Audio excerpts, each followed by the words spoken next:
Have you ever had the experience of working through an app?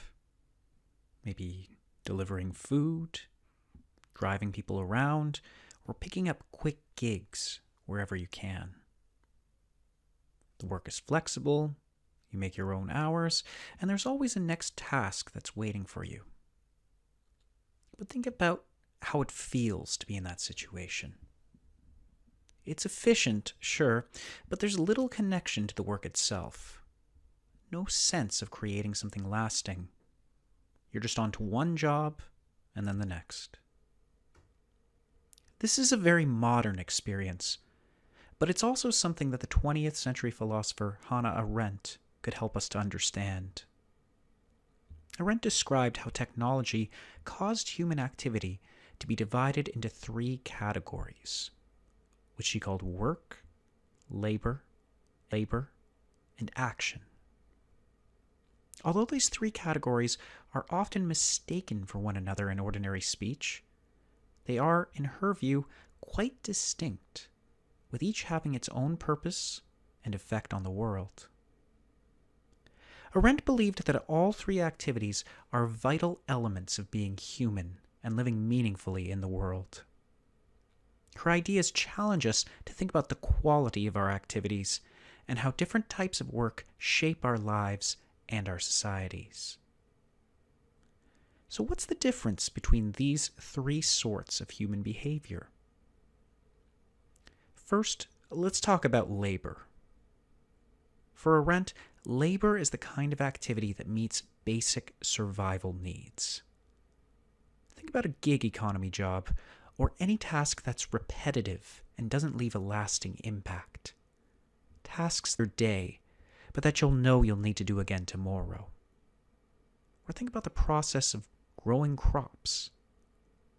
These are tasks that never really end, and which are requirements for a civilization to sustain itself over time. Labor keeps life moving like an endless cycle, meeting our most essential needs, but without much satisfaction or permanence. Next, Arendt talks about work, which she sees as fundamentally different from labor. Work is about creation. It's when we build, design, or make something that lasts. It could be something as grand as a building, or as personal as a piece of art. The key is that work leaves something tangible behind, something that doesn't just vanish with time.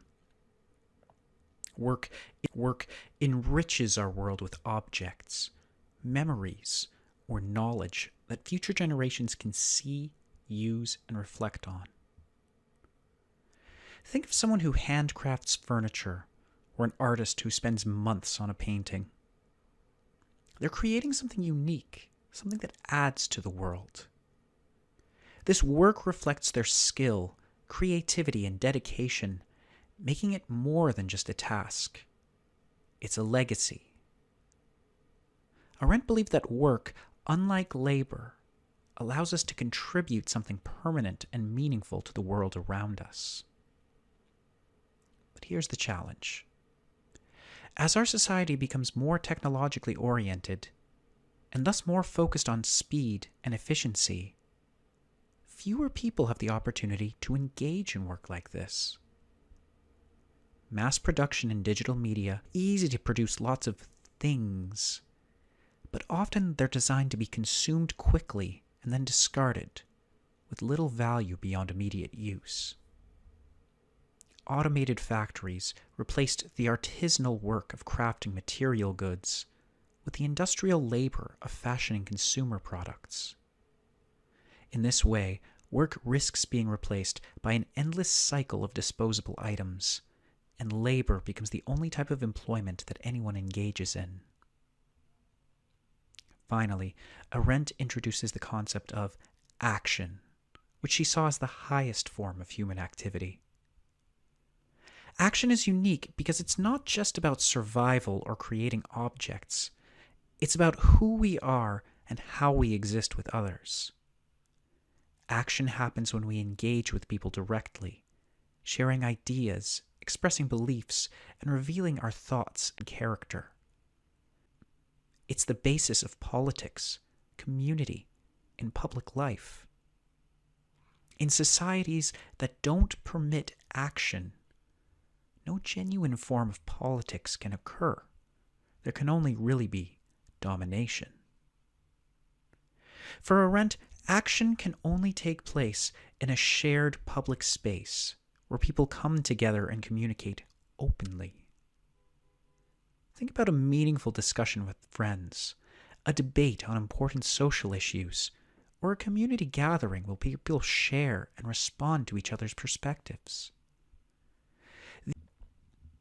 These interactions allow us to truly express ourselves and shape the social world together. Action is unpredictable and spontaneous, making it both powerful and uniquely human. Arendt worried that in our technology-driven world, we would lose this opportunity to engage in this kind of meaningful action. It's worth asking whether her fears are justified in the age of social media.